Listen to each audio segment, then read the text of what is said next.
अपन लोग भाई अभी डिस्कस करने वाले हैं डी ब्रॉगली मैटर वेव्स। ठीक है, तो कुछ समय पहले तुम पढ़ के आ रहे हो डुअल नेचर ऑफ रेडिएशन, और तुमने ये देखा था कि जो रेडिएशन होता है, रेडिएशन जो होता है वो कुछ केसेस में किसके जैसे बिहेव करता है, वेव्स के जैसे, और कुछ केसेस में किसके जैसे बिहेव करता है, पार्टिकल्स के जैसे।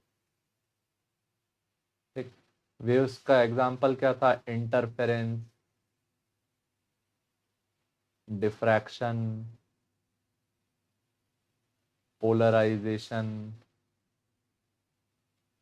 ऐसी घटनाओं को तुम किससे समझा पाए थे, वेव थ्योरी ऑफ रेडिएशन से।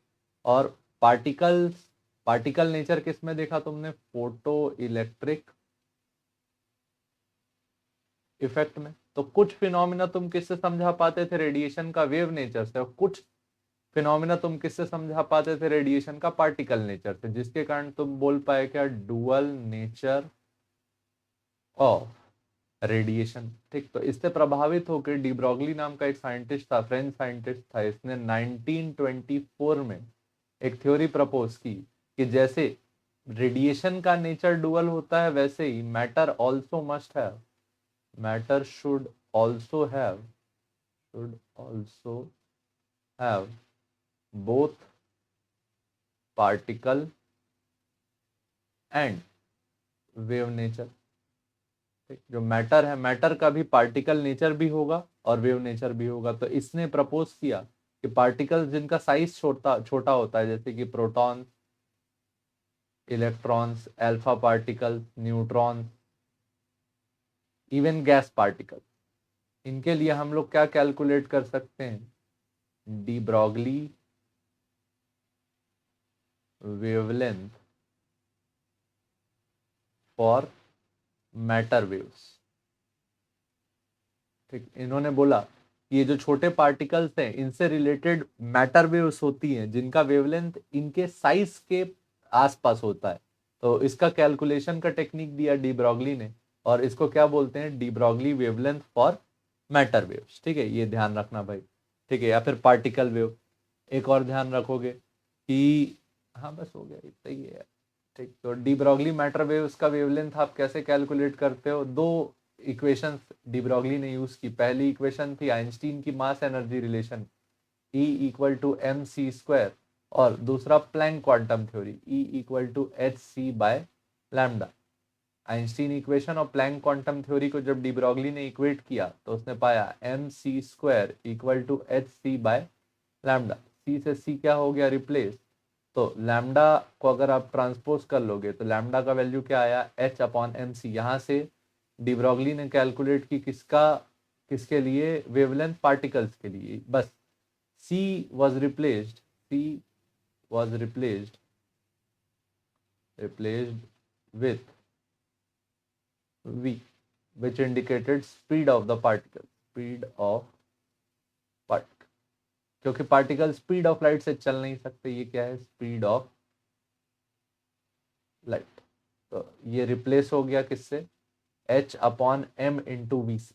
ठीक, तो ये हो गया de Broglie wavelength of matter waves. De Broglie wavelength of matter waves कितना है, h upon m into v. अच्छा, m इंटू वी को तुम न्यूटोनियन मैकेनिक्स में क्या लिखते थे, मोमेंटम। क्या लिखते हो, मोमेंटम। और मोमेंटम और काइनेटिक एनर्जी में भी रिलेशन जानते हो तुम, h अपॉन मोमेंटम की जगह क्या लिख सकते हो, root over 2 times mass into kinetic energy. ठीक, अभी अभी इलेक्ट्रोस्टैटिक्स पढ़ के आ रहे हो, वहां चार्जेस एक्सेलरेट किए थे, तो 2 times mass into kinetic energy की जगह क्या लिख सकते हो, charge into electric potential difference. ये क्या है, charge into electric potential difference. और ये क्या है, काइनेटिक एनर्जी। ठीक, ये क्या है, मास, ये क्या है, वेलोसिटी। इतने पर्टिकुलर टाइप के प्रॉब्लम्स बन सकते हैं किसमें, जब आप क्या कैलकुलेट करो, डी ब्रॉगली मैटर वेव्स का वेवलेंथ। पहला h अपॉन एम वी, दूसरा h अपॉन पी, तीसरा h upon root over 2m into k, चौथा h upon root over 2m q into v. ठीक, ये क्या है, de Broglie wavelength for matter wave. ठीक। अच्छा, कुछ अलग पार्टिकल्स के भी डी ब्रॉगली वेवलेंथ आप ध्यान रखेंगे, जैसे कि de Broglie wavelength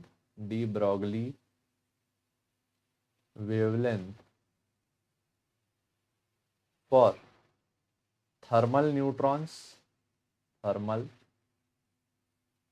neutrons and gas particle. यहाँ पे आप लिखेंगे lambda equal to h upon root over 3 k t into m. क्या लिखेंगे? H upon root over 3 k t into m. यहाँ के क्या है? Boltzmann constant. के क्या है? बोल्ट्जमैन कांस्टेंट, जिसका वैल्यू क्या होता है? 1.38 इंटू 10⁻⁻23। टी क्या है? Absolute temperature. और एम क्या है? Mass of particle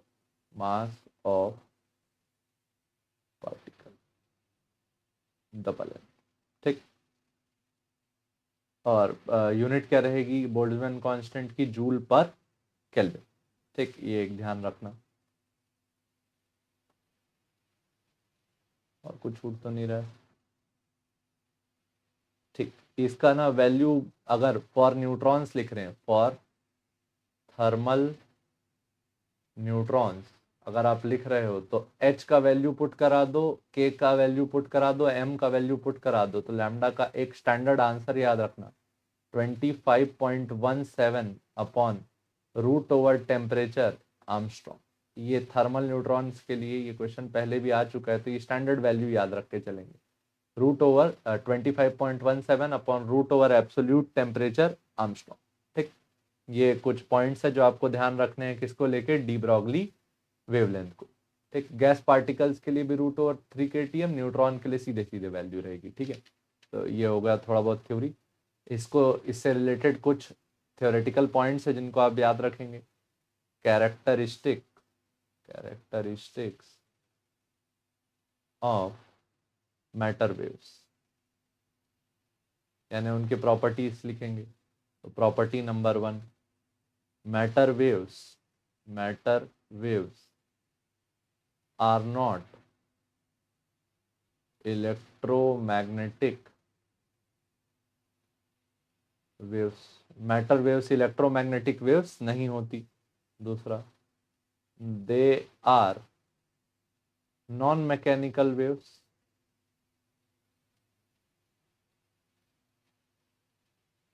they can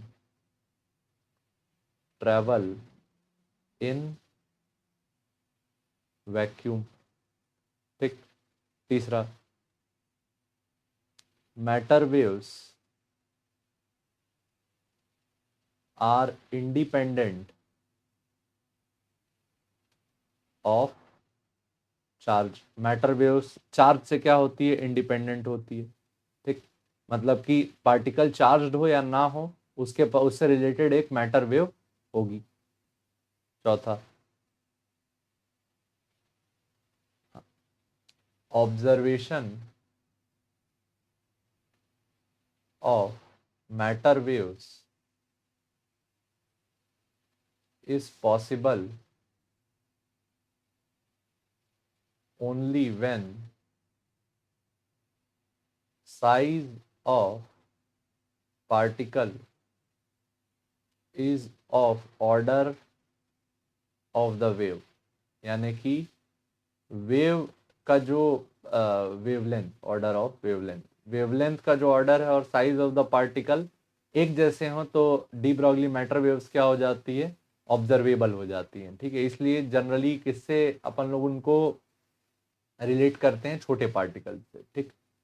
अगला पॉइंट, पांचवा, number of de Broglie waves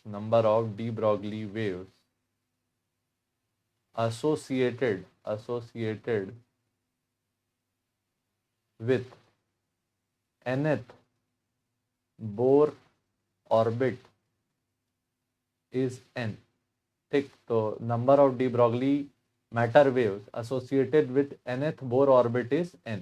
nth number के जो ऑर्बिट होगा उससे कितने D Broglie matter waves associated रहेंगी, n। ये कुछ कैरेक्टरिस्टिक्स है किसको लेके, डी ब्रॉगली मैटर वेव्स को। तो इसको भी आप लोग ध्यान रखेंगे और इससे जो क्वेश्चन रिलेटेड है वो अलग से वीडियो में मिल जाएंगे आपको। ठीक है, देखने के लिए धन्यवाद। जय हिंद।